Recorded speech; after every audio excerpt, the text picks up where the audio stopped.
Hello, everyone. I'm Barbara Etienne, and welcome to Project Kin's Speakers Corner. Today, I am delighted by a very exciting pairing we have, and I will defer to our host for today's Speakers Corner, to Jennifer Jones, to introduce our speakers. Go ahead, please, Jennifer. Thank you, Barbara. Hello, everyone, and welcome from me also to our Speakers Corner today. So I'm Jennifer Jones from Tracking Down the Family. Before I introduce my guests, I'd like to explain just a few words about Speakers Corner for anyone who is new to Project Kin or anyone here for the first time. So Speakers Corner is a monthly Project Kin event. It's fairly new. This is our fourth time. Each month we have two guests and they come along and tell a story of their own topic, but to a theme. We have a different theme every month. And we all know family historians and family history writers love stories. So that's what Speakers Corner is all about. Now to our guests.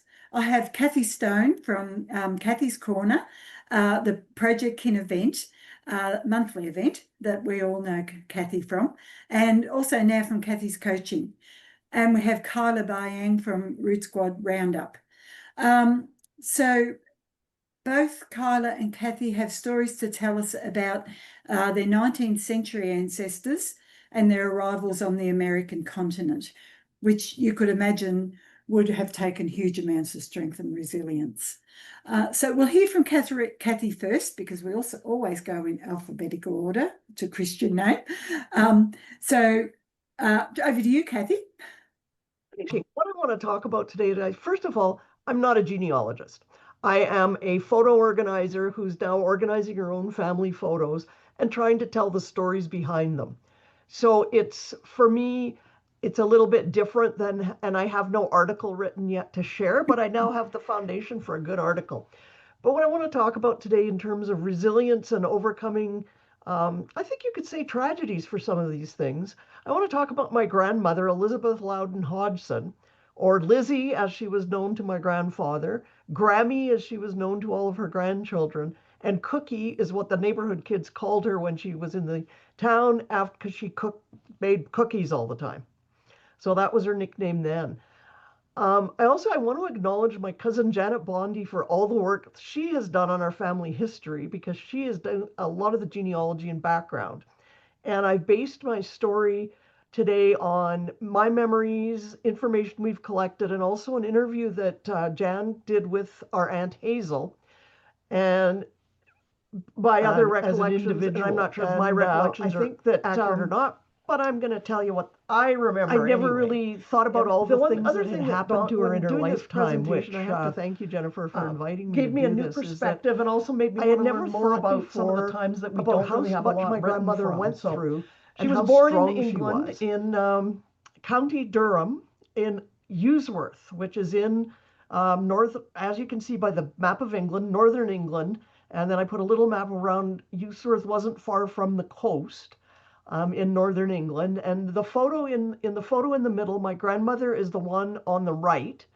And the other two are her younger sister, Martha, and her older brother, Benjamin. I'm sorry, Daniel. They were all quite close in age. And so that's how we figured out who was in this picture of the three kids. And also, I think I mentioned last on the live that the other reason was that the little girl that's my grandma is the spitting image of one of my aunts when she was little. So we thought, okay, that must be who that is. So my grandmother, her father was a coal miner, even though in this photo they're all dressed probably in their Sunday best. And she was the second youngest of 10 children. That's her in the group photo. That's her on the far right. And I think at the time we figured out with the two First World War soldiers that she'd have been about 16 years old in that photo. In her younger years, her one brother, again Daniel, that was in the photo as a kid and is standing beside her in this picture, he was killed at Gallipoli in World War I. In Hellas, there's a memorial, and his name is on that memorial there, and never came back. So obviously that, I think, would have been a trauma for a 16-year-old. And I think in larger families, you're usually closer to the ones who are close to you in age. So And then on the soldier on the left is her brother Benjamin, who was taken prisoner during World War I. I haven't located where yet. I'm still working on trying to find those records if I ever can. But he was in a German camp and he escaped several times. So then they locked him in a cage that was below the earth. It just had a wire on top so that he couldn't get out anymore. And when he came back, my grandmother, in her words, she said, he was just never quite right after he came back from the war. He did go on to get married and have kids, but obviously another huge trauma with him coming back with what we today would call post-traumatic stress disorder. At some point, my grandmother, when she was in school, lost one of her eyes, and I believe it's her either right eye, um, in a school accident. Apparently, she fell on a fence or something and damaged her eye. So she was blind in that eye forever, but it never ever seemed to slow her down. And we never ever paid much attention to it. That was her early days. You can switch to a next slide, Barbara. I don't know much more about her childhood, but she married Clarence Hodgson, and this is a picture of him. He was a World War I veteran when she met him, and that's him standing on the nice background of a ship. He was in the British Navy, and then he was a pretty good-looking fellow. She married him in August of 1921 in Chesterley Street, Durham. The first son was born was Clarence Jr., and he died at 3 weeks old. We haven't found a cause of death yet, a record of it. And then their second child, Desmond, who's in the picture with my grandfather there, he died at about 1.5 years old. So again, too tragic. The death of your first two sons, again, never thought about. I knew there had been two, but I never really thought about the trauma of that or the how much that would have taken. After Clarence and Desmond, there were two more children born in England. My uncle Alfred, who was born in 1924, and my aunt Hazel, who was born in 1925. And it's that Aunt Hazel that has left us some great memories of it as a child, which I've stolen, cleanly just taken some of her thoughts to tell the story about my grandmother. Apparently, my grandfather was also from a coal miner and from a long string of coal miners. And if you look at Usworth, there's actually an entire colliery, the Usworth Colliery Mining Museum. So it was a big mining area in England at the time, and so that was sort of what you did. But my grandpa always wanted to be a farmer. So once they were married, and my grandma knew that he had this dream to be a farmer, she suggested they needed to get some experience before they did anything about wanting to be a farmer. So they went and worked as farmhands near Barmston, England, and worked for another farmer to learn how to be farmers. So in 1922, so after the war ended, the British government made the Empire Settlement Act, which was between them and Commonwealth countries, and it was designed to facilitate the resettlement of agriculturists, farm laborers, domestics throughout the empire, which Canada was part of the British Empire. Canada had a variety of settlement schemes that offered potential immigrants the chance to come to Canada, and they would give them assistance with transportation and cost and specific skills.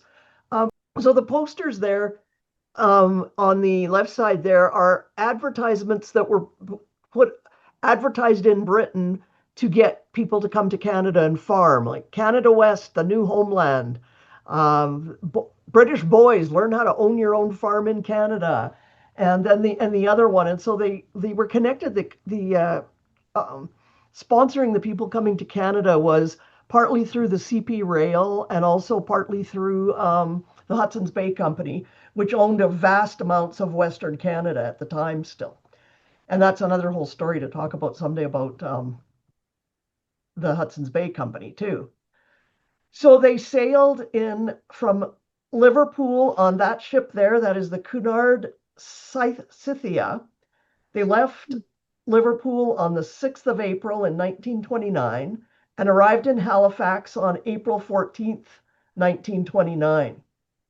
And so I understand that these are actually my Aunt Hazel's words describing this. She said, I was only 3, I don't remember much, but I understand the ship we were on was originally used to transport cattle and was refitted as a passenger liner right before the trip. I have a recollection that there was a strong smell of paint and most people were sick. I think we brought our own food and provisions on board, but I don't know what the sleeping arrangements were, whether we had our own cabin or if it was dormitory style. I'm going to vote for the dormitory style. So if you click on the next slide, Barbara, just to give you an idea of how far they came. So the trip was, I think it looked about 10 days to go from the United Kingdom to Halifax. This is the map on the left. And so the blue things are the cities. You can't read the names of them. And then they traveled by train from Halifax, which is where our immigration center was. That was Pier 21 is our version of Ellis Island for immigration into Canada. And they took a train, and that's a picture from Pier 21 of the actual trains they used to move them across Canada. And it was about a 5-day trip, and my aunt commented that all they had to eat on the trip was beans, canned beans they had to eat. They arrived in Vermilion, and the next day they were driven to the farm by a man from the Hudson's Bay Company. So how that worked, the farm was on Hudson's Bay land, but they didn't actually own the land. They never purchased the land. They had to make a payment to the Hudson's Bay every year of a third of the crop they grew had to be given to the Hudson's Bay Company as payment, which I've jokingly said in the past, I didn't know we had sharecroppers in Canada, but apparently we did. And it was bad if you had a small crop because the Hudson's Bay wanted a certain amount of produce and things. So if you look back at those pictures of the farm, so they were expecting a farm with with animals and picket fences and all fenced in and ready to go, and not quite what they got. My aunt says the farm wasn't really what was promised. And I'm like, not only from the pictures, we can see that. It was further from both the town and the school, which I skipped too fast over the map page. But on the previous slide, I had they went to Vermilion, and then the farm was near Borrowdale, which I had on that map, Borrowdale, Alberta. So if you have another quick look at that map, that's the one on the right shows there. And then Eiley is marked on the map as well because that's where the hospital was. So the ground was not broken at all. It had for seeding, that all had to be done. All that they had on the property was a barn, a house, a well, and an outhouse. The house was 18 feet by 22 feet with 2 bedrooms and a kitchen living room, and it had an attic that you could get into only with a ladder. There was no insulation. It was unpainted. It was all made out of wood with wooden shingles. And all they got inside was a table made out of planks and 2x4s, 2 chairs, a wood cook stove, and 1 bed with mattress. And at this point, they had immigrated with their 2 children, my aunt and uncle, who were born in England. And I believe the photo in the top left is them in Vermilion. By that large body of water would be the lake in Vermilion. And so I think that was taken in Vermilion. Underneath is them sitting on the wagon, which transported their worldly goods. My grandfather did not drive the wagon. And some astute person before pointed out you can see car tires behind the wagon wheels. So we're not really sure. We keep looking at the guy in the picture, and it could be my grandpa, but it's such a bad picture. So we don't know if the guy holding the reins is my grandfather or is actually the guy from the Hudson's Bay Company. So there you go. And then those are just a couple, give you an idea of what the house was like. That's my grandmother with her 2 kids, with a couple different shots of the house on the totally unbroken land with nothing much on it. They brought a wooden crate with them, which you can see on that wagon, with my grandfather's tools, my grandma's sewing machine, some ditches and cutlery, and a few pictures in frames. If you go to the next slide, Barbara. The barn was unfinished inside, so my grandfather built the mangers and stalls out of poplar that he cut down from the land. 4 stalls on one side for the horses and another 4 on the other side for cows.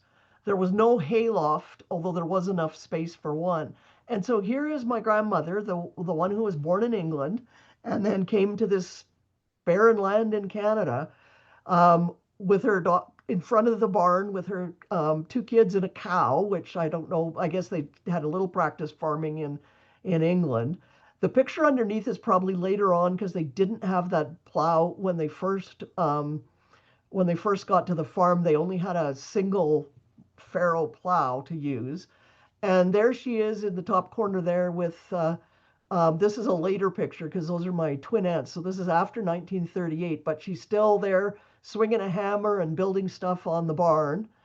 And the bottom right picture is my uncle and aunt who were born in England and my mother sitting on her lap in front of the house. So that would be where my mother was born in September of 31. So we're guessing 1932 with the size of the baby. Hudson's Bay, they provided that a seed drill, but for 4 farmers to share, but in those days didn't work at all.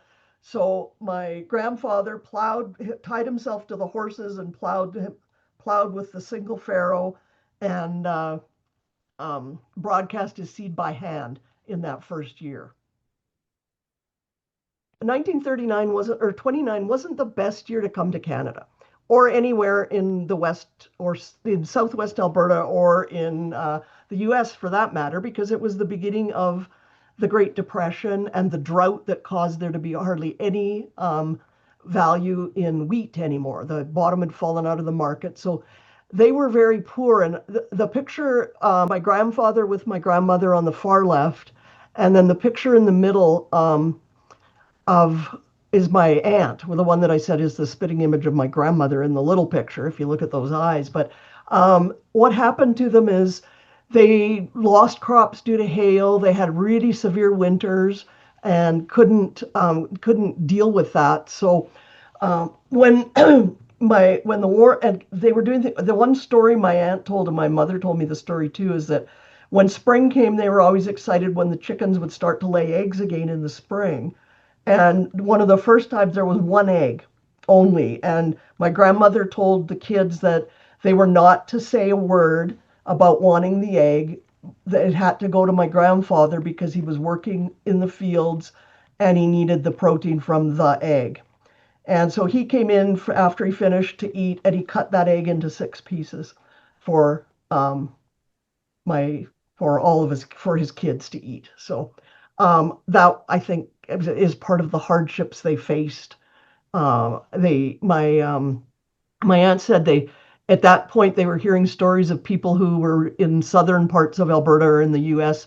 who had so little wheat or anything to eat that they had resorted to eating gophers and things. And she said, we were never that bad because we had a garden and we grew stuff, so it was okay. So I put that picture there of my grandfather with my aunt because if you look at his face, he's pretty thin. And he joined the Canadian Army in June of 1940 because it meant a regular wage for him and an allowance for each child under 16. So there, again, that the hardship that my grandmother faced on the farm with them essentially only able to have to eat whatever they grew, owing the debt to the Hudson's Bay Company that they were expected to deal with. It was tough. So during some point, Grandpa went off to war, and there are pictures of him later where he starts to look much better. But those are two because I'm looking at the fact he has no insignia on his uniform yet, and he finished as a sergeant. So I'm guessing in those pictures that he had just got his uniform when he enlisted and was on his way to join the army. And he went to he went to the Pacific coast near Vancouver for a while, and then he was in Kananaskis, which is it's about an hour from Calgary, but where we live now. But it wasn't that close to the farm. At one point, he hitchhiked all the way from the city of Calgary back to the farm when he had leave. So that would have been it's for where the farm is probably a good 6-hour drive. So and then my grandmother, who's blind in one eye and has all these kids, was left alone on the farm to have the kids and her do the farm work. So in 1941, my aunt that wrote the story turned 16, so her allowance was cut off. So she got a job in Vermilion, the closest town, and my grandmother decided to leave the farm and move to Vermilion at that point. They didn't own the farm, so they just gave it back to the Hudson's Bay Company and got no money. I imagine that was really hard on her too, to leave the farm when my grandfather was away, because it had been their dream to farm and they had to give it up. When she got into town, she got a job working in the department store as a seamstress. She'd sewed all their clothes out of flour sacks and all sorts, and whatever she could salvage left from the clothes they brought from England. And the picture on the right would have been before they left the farm, since they're standing out again in the field by trees. And that's her with her younger four children, my mom, my Aunt Jean, and her twins, Rhoda and Rona, are the youngest ones. So my mom was born in 31, Jean in 35, and the twins were born in 38. When she was working in Vermilion, she saved all of my grandfather's salary and her money she earned working, so that when he came back from war, they could buy a house in Vermilion. And in the meantime, they lived in a shack down by the stockyards. So the house in Vermilion was a two-bedroom, kitchen and living. You can change the slide, Barbara. Had a cellar with a trap door. In 1952 to 53, when there was the big polio outbreak, they turned the School of Agriculture into a hospital, and my grandma worked there to care for people in the hospital. Um, she was able to go to church again once they moved to town and continue with her Anglican faith until she passed. My memories of her are going to town, playing bingo at the Legion, going to the fair, her baking and her cooking big Christmas dinners. That's the top left picture. Um, she developed cataracts at some point. I'm not really sure when, because I said on Sunday, I said she seemed always really old to me, and then I went back and looked. She was 62 when I was born, so she wasn't like 40 or anything. I wasn't slandering her that much, but I'm older than that now, so I don't feel like that's that old. But she had cataracts, and she used to get books on tape from the Canadian National Institute for the Blind, and I can remember listening to books with her, the original books on tape. The picture in the middle and the one in the bottom with her in the blue dress, that's her and I in England in 1969. We took her to England for a visit with my Aunt Hazel, the one that wrote the story, her husband and my cousin, and my dad and my mom, and we took her back to England because she hadn't been there since 1929 when she left. And they actually in Washington, which is part of in Durham, the newspaper came out and interviewed us. Well, interviewed my grandma. I don't think anybody talked to me, but and they quoted her as saying, "I've always liked Canada very much. There was one time when I would have dearly loved to have come back to England, and that was when my husband, who was serving with the Canadian Army in 1946, came over with the Canadian Army as a guard with the German prisoners. At that time, I felt it the most while my husband was in England. He managed to get 30 days leave, and I don't mind saying my heart was in England then." So that was the black and white is from the newspaper article from when we took her back to England, and we visited really a lot of relatives. That's my biggest memory of that trip. But as I look back on her life, I'm amazed at everything she did, everything she went through. Her twins, the two youngest, were born. Her babies came fast. She used to go live, and she'd go live in right by it with somebody in town near the hospital so that she'd be there ahead of time. But my twin aunts were born 6 weeks premature. They weighed about 5 pounds each, and it's in 1938. There wasn't a lot of care for that, and she went into labor, and my grandfather had to drive her and the horses to the hospital to get her there. And the first one was born 3 minutes after they got there, and the nurse said, "Oh, it's a girl." And my grandmother said, "Oh, we were kind of hoping for another boy because they still had only one son and all these daughters." And the nurse said, "Well, you've got another chance." And my grandma said, "Absolutely not. There won't be any more." And the nurse went, "Well, that's what you think." And then the other aunt arrived. They were so tiny they had to keep them they kept them in a dresser drawer. And while they had enough supplies for one baby, suddenly they had to cope with two babies. And so that meant getting more things made and more clothing. And as a mother of twins, anytime I thought to myself, "Oh, how can I do this? This is just really a lot of effort and work. I think back to my grandma in 1938, where all she had to put was her babies in a drawer. And that's it. That's it, Barbara. You can end those slides. And um, so I think when I go back and look at that, as which I get again, thank you, Jennifer, because I had never really put all those things together in the context of what a tough, hard life she had. And my grandfather passed away in 1980, I forgot already, 84, I think, of dementia. So they had to leave Vermilion at one point, move to Edmonton because he had developed dementia and was wandering around town and not like running away and stuff. So and then she passed away in 1990 of a broke. She was still doing well, still getting around, moving around, every single wit about her still. But she fell out of bed and died of complications from a broken hip during surgery. So, but she lived to 92. And when I think back on all those things, and look at everything they went through, I think that's where I come from a pretty strong family of women. Of my aunts and my mother were incredible people as well. Stories for another day, but and now I'm realizing a lot of that I have to attribute to my grandma. So Thank you're you, muted, Kathy. Jennifer.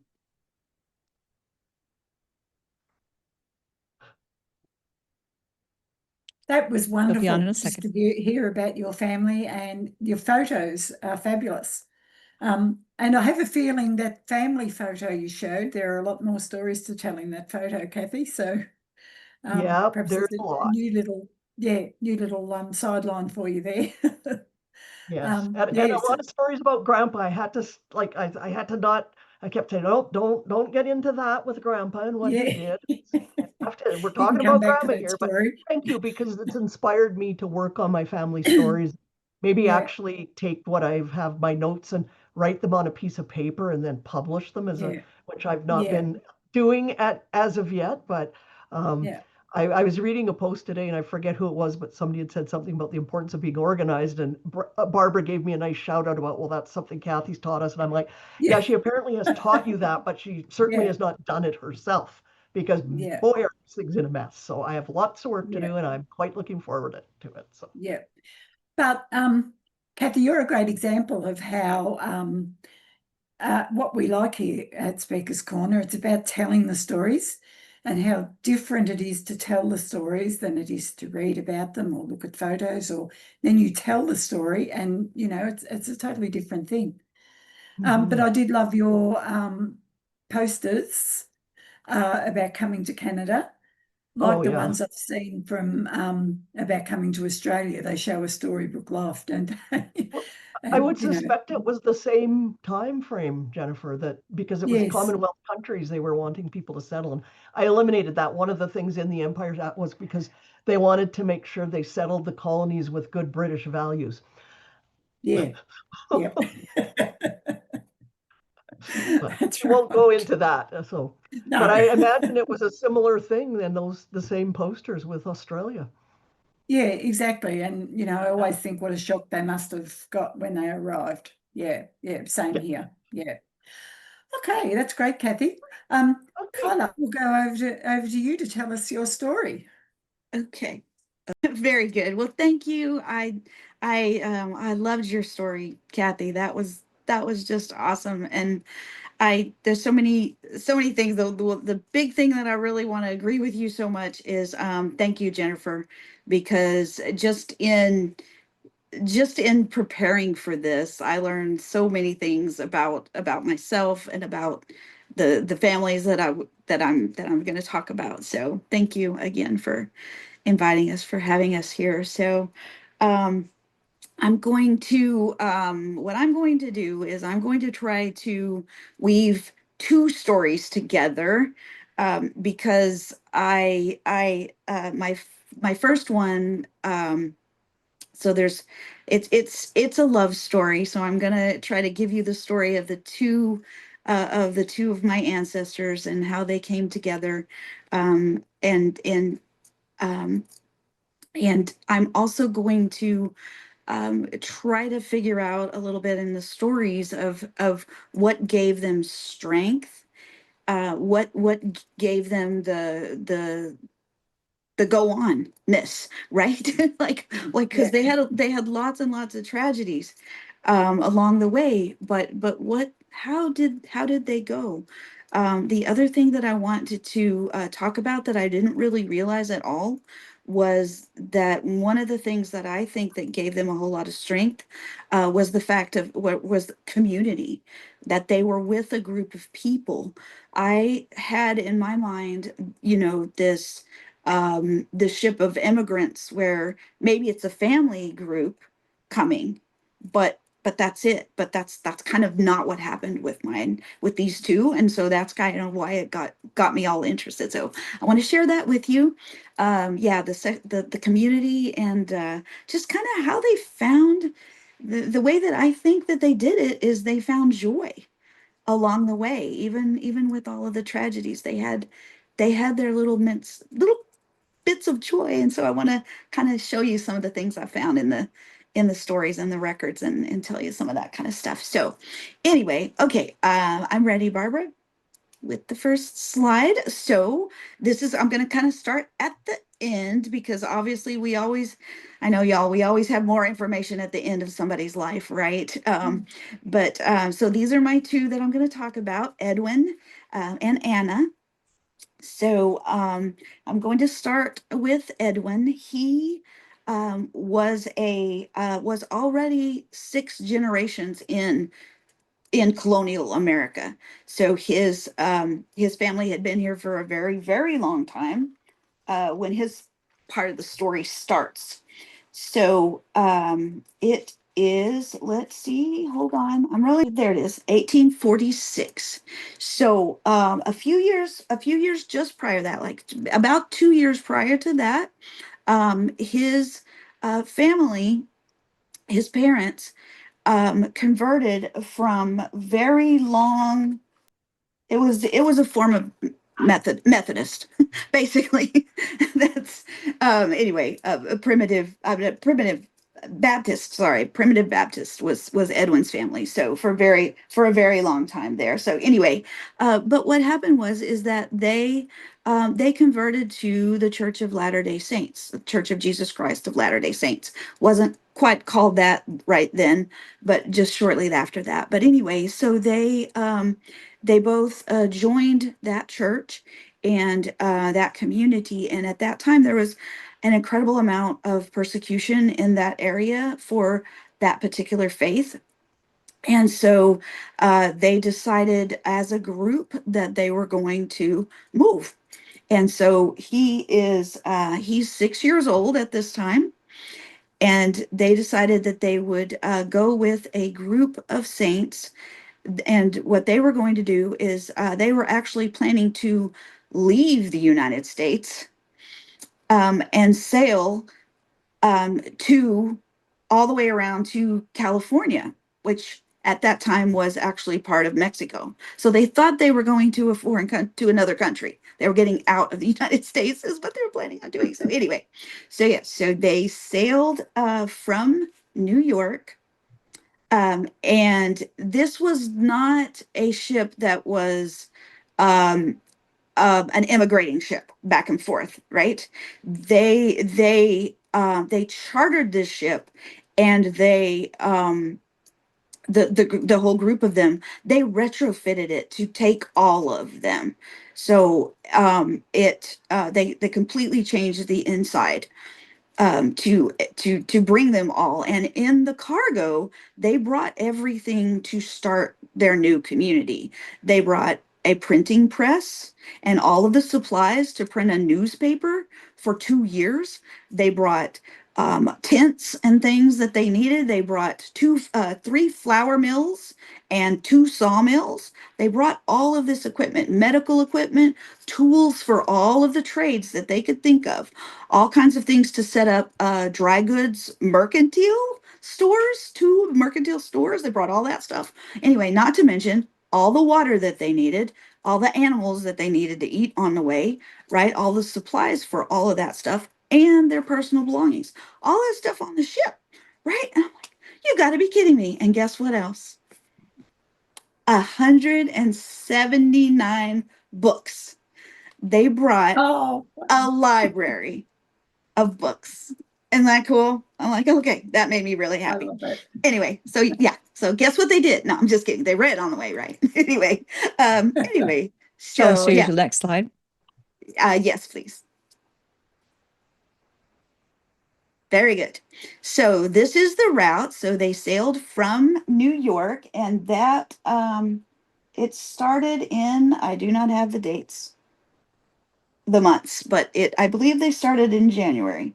Anyway, all the way around. So kind of over to the right, if you see where it says Cape Verde Islands, that was the first storm. And it was so strong that the captain came down and told them that if, because he knew that they were, a church group, obviously, he told them that if this was the time, if they were, um, if ever they were going to pray, this was the time, because there was nothing else he could do. And guess what they did? Besides Okay. praying, they sang. They started singing, and the one of the journals says the songs of Zion. I don't know what that is, but I'm guessing that's hymns, right? Probably. Yeah. Anyway, yeah. So that was the first storm, and then okay. So let's see. I'm looking at my dates. Okay, I think it was the end of January when they sailed. So about the 3rd of March is when they crossed the equator. And the one of the journals says a good-natured crew played customary pranks on the passengers. So there were 200 and about 240.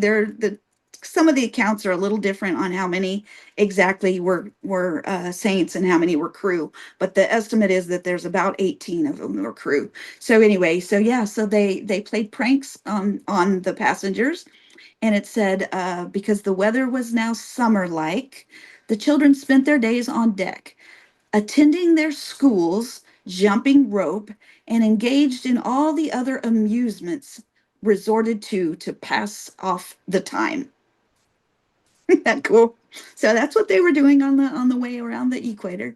So they get down to the Cape of Horn, the Cape down there, Cape Horn, and what happens down there is that the wind stops blowing, and so a lot of times they're just in the doldrums, right? They're not moving at all. So during that time, they talk a lot about the amount of time that they see one island passing, and it's like days. It's like 3 days for them to get past. They're not moving at all. But in that time, also, it says the passengers were amused by the many flying fishes and the porpoises racing along the ship, first in the water and then leaping high into the air. Isn't that cool? Yeah, it's very cool. Anyway, that was a fun thing. Anyway, yeah, so the really, really good thing is there's a lot of accounts of this trip. It's very well documented. And also very well documented is the next story that I'm going to tell you, because when they reached when they came around the Cape, there was also a lot of different crosswinds, and so there were a lot of storms. And there was another storm, and in that storm, Edwin's mother, Laura was her name. She was actually pregnant with their 7th child, and she fell down one of the gangplanks in the storm, and um, um, she made it. She begged them to not bury her at sea. She was deathly afraid of being buried at sea, and so she did actually hold on for a few more days until they made it to the San Fernandez Islands. And so they went ashore to restock and everything, and they were able to bury her there. And there's a lot of accounts at that time of the children, the 6, and how sad they were. Everyone was sad, because this is a family. They've been together the whole community, the whole church, where they were all sad at that time. So anyway, so that was the tragedy of Laura's death. So they continue to sail on. They're blown off course just a little bit. And the next place that they land is the Sandwich Islands, which is Hawaii, right? And so they go on to onto land again to restock again. Part of what they had done to pay for this the passage, they had agreed to take a good number of supplies that they were going to Hawaii. Basically, they got paid for part of the passage by carrying cargo, and they stayed there. I believe they said almost a month. They're in the newspapers and things. It's kind of cool. Anyway, and so they really did some exploring of the island there too, and there's some really neat accounts of that stuff too. But anyway, okay, back on. Anyway, so they when they get to the coast of the United States, unknown to them, 2 weeks before they got there, um, the um, the U.S. Army drove out the Spanish Army, the Mexican Army, and so they took off.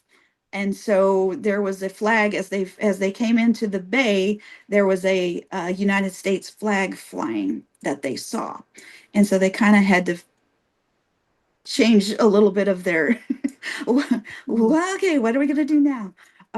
So what they did was, and they were worried because they weren't sure. Now the people there they didn't know they were coming, basically, and they didn't know that they weren't hostile, right? They didn't really know what they were going to do. So what they did was they had everybody go up on deck, all the women, all the children, go up on the deck and show them that we're not hostile, that we have no guns, we have no, you know. And so somebody from the shore, they came out and talked to them and all of that. So they actually let them come ashore. So all right, so this is not the Brooklyn, the ship. This is another ship. So this one is Anna's story. And this is just a little bit later. So she is, let's see, she's a little bit younger than he is. So right about the time, let me see the time frame. Um, anyway, her story starts over in England. So she was born in England. Her just a few months after she's born, her mother dies. So she did not ever know her mother at all. Um, and let's see. Um, when I believe, I haven't found any records yet, but I believe that more than likely she was raised, her early years she spent with her grandparents, not with her father. But he did, when she was 7 or 6, he did, that was when he also converted to become a Latter-day Saint there in England, and decided to sail to America. And he bought passage for himself and his 2 children, and he also bought passage for another lady. And her last name was Jarvis, and her 2 children also named Jarvis. Um, and then from Liverpool, they got on a ship. They also were with a group of saints, almost 400 of them. They did not stock anything. This one was just an immigrant ship, but there were a good number of them, obviously coming together. And where that was this ship, the Kennebec, and in it they sailed from Liverpool to New Orleans. And That was in January of 1852, and it took them almost 3 months to get here. With that one, we have two or three different accounts of the ship. I mean, of the voyage, but it's really kind of boring. It was like weather and things, like how many miles they made, and this is the guys doing these. Not very many eloquent females writing these accounts. But anyway, so they landed. They landed in New Orleans, and then they got on another ship that was called the Pride of the West, and they went up the Mississippi to St. Louis. And one thing, right before the day before they arrive in St. Louis, there's one single entry in one of the diaries that says, Sister Harwood dies. And I believe that this is the Jarvis lady. I think they had gotten married somewhere, either before they sailed or on the voyage. And I believe that this is Anna's new mom that she really didn't have for very long at all. So she's 7 when Yeah. all of this is happening. So yeah, so then a little bit, just a tiny bit later, they take another ship. There's a little bit of I'm not really sure which ship they got on. There were two. They kind of broke into groups, and there were 3 different ships that went the rest of the way up to up to the next stop. But of those 3, I'm not sure which one they are on, but one of them actually, the boiler overheated and it exploded. And they lost, they don't have a list of who made it or who didn't. And it was chaos. Some of them, like there was fire, and they were not very far from shore. So a whole bunch of them made it to the shore, and things like that. So I'm not really sure where my family was in that. One ship had already taken off, one was behind it. So I'm not sure if they were in it, but it was those 3 were their group of community. That was their group that this happened to. And then a little bit later, we do finally pick them up again. I found them again at in Council Bluffs, which had another name at the time, but this was the place where everybody was trying to get to, because that's where the wagon trains were congregating. So that was their whole entire goal, was to get up the Mississippi and to get to Council Bluffs, and then we would form into wagons to head across the plains. So he is there. He and Anna and Hannah, which was her older sister, and then the two Jarvis children are also with him. But anyway, so they join up with a wagon train of 40, and they head out 40 wagons. About 2 weeks out, they have some kind of dispute, and they decide that they're going to split apart. So they split into one that was just 10 wagons. And then in September, so they left London in January, and then Wow. finally in September, they make it all the way across the plains to Salt Lake. Wow. Her sister and her brother and the Jarvis male brother made it, and no sign of the female. So I believe they lost her somewhere on the trail as Yeah. well. Show the next slide. So, oh yes, I'm sorry. I forgot about the slides. Okay. So here they are. So at this point, he's in California, she's in Salt Lake, right? So Edwin's long about 15, she's 7. And what had happened in California along the way, while all of this is going on, while they're getting across, A lot of other things that happened in California with Edwin and his family. What happened when they first landed and they were settling and all the things, the records say that the children were cared for by other families in the group while he was setting this up, right? So about 3 years goes by, and he participates, believe it or not, in the gold rush. There is no direct correlation, so I don't know if he found gold or if he was a merchant and made money off of off of the miners coming in somehow. But he remarried, and he had land. He remarried, he sold his land, he grounded up the children, and then they moved with another group of saints. They moved up to Utah. Decided to go ahead and leave California, and there was a good amount of money with them. So I'm thinking it was gold.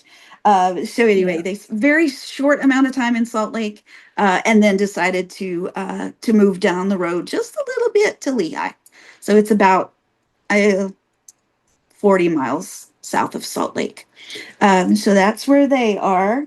And then same thing kind of happened with Anna's father. He stayed just a few months in Salt Lake City, and then for I don't know why, but decided to head to Lehigh as well. So that is where they met. And so this is our little in Lehigh City. That's where they got married. Miss Anna Harwood and Edwin Goodwin. In Lehigh.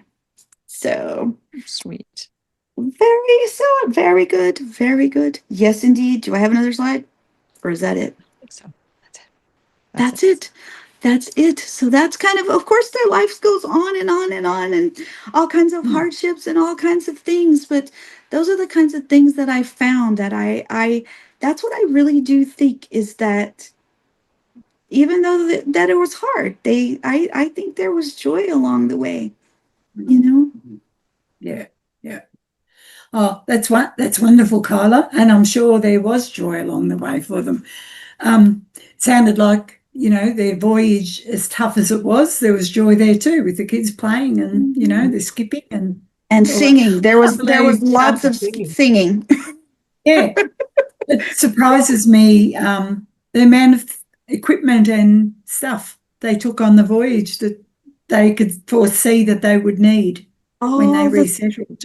Yeah, it was a very I have lots of details about all the facts and things, but I really was trying to figure out the story and the fact that so let me tell you how they got the library. Somebody I want to donated. hear about that. Yeah.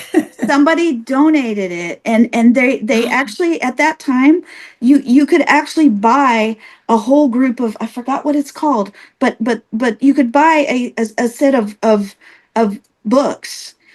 So libraries would buy them or schools would buy them, and so they were a very wide range of history and politics and philosophy, and it was a package deal.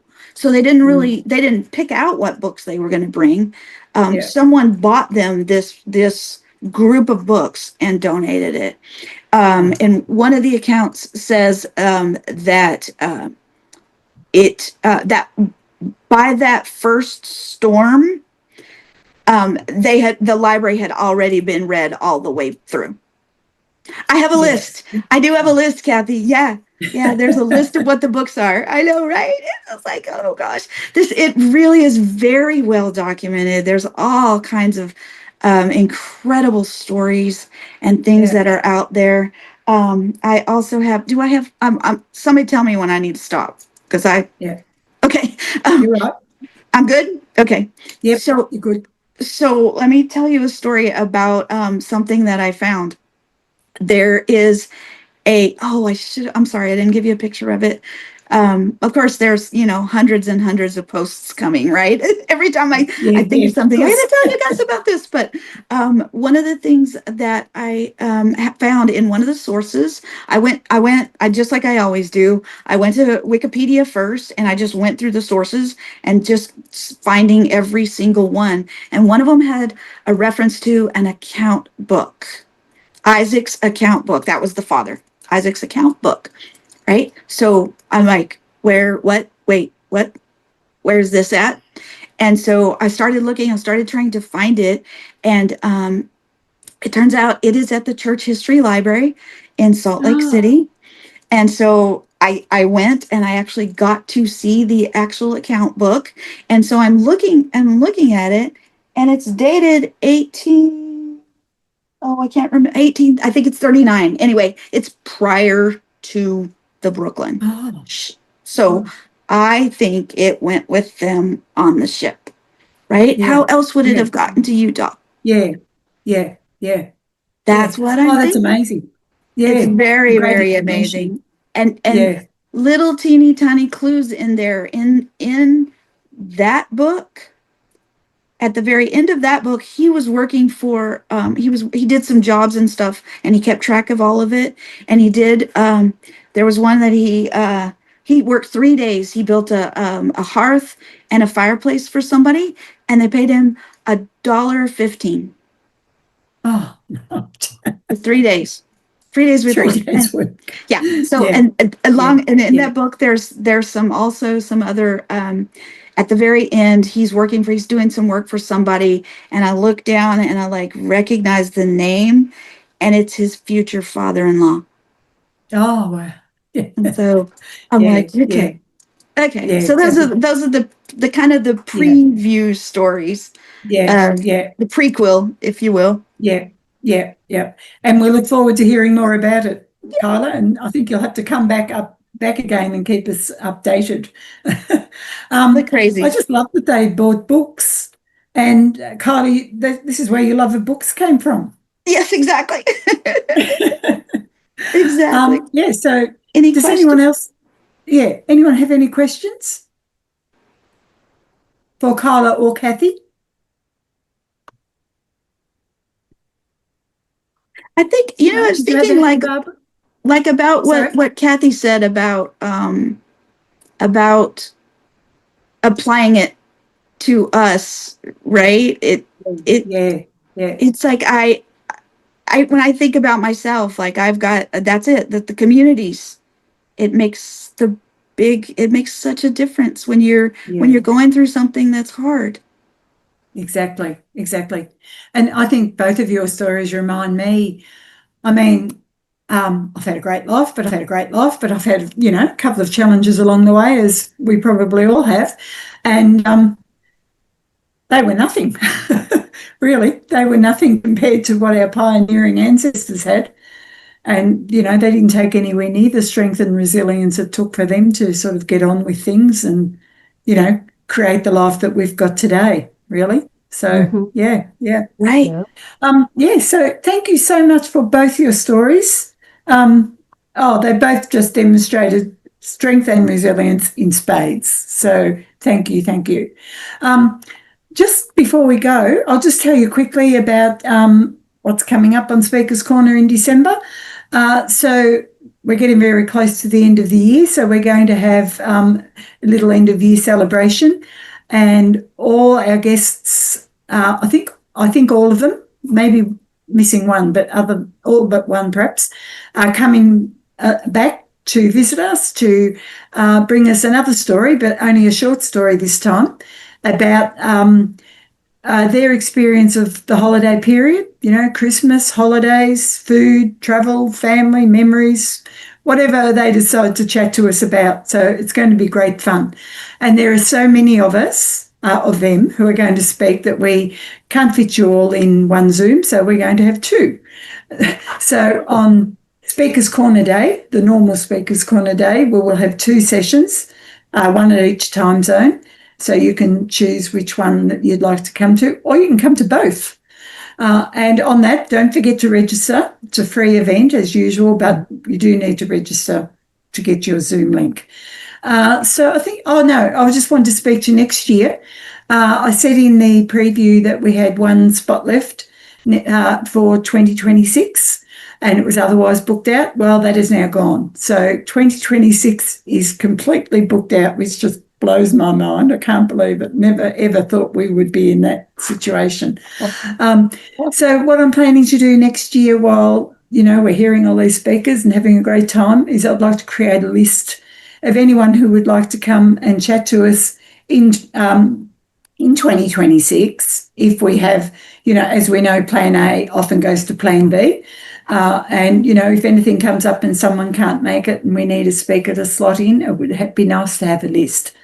But I don't envisage last minute call outs saying, come tomorrow and tell us your story.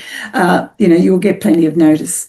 So the same as before, let me know. Just contact me on tracking down the family, or we will get a link up, but we don't have one up yet with a form that anyone can fill in if they. And returning guests too. We're happy to have returning guests. Kyla and Kathy, we're happy for you to come along and continue your stories with us. So, I think that's about all for now. So I'll just go back to thank you again to everyone for coming. I just almost forgot to say thank you. I really appreciate everyone coming along to listen to these two great stories. And thank you to Kathy and Kyla. You've just given us a wonderful time and really entertained us as usual. So, Barbara, over to you. Do you have anything to add?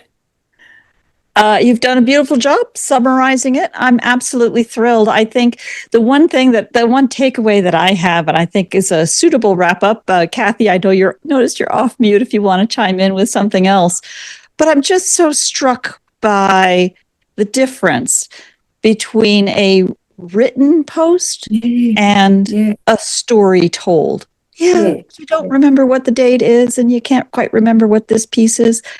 And what comes through is this emotion of what the story was about. We can go read about it later. You can tell the same story 47 different ways, but each time you tell it, it's going to be a little bit different. As genealogists, you try to be so careful to get the dates right, and they are important. But we can, as they say in the video business, fix it in post. You can fix it in the details that you add later.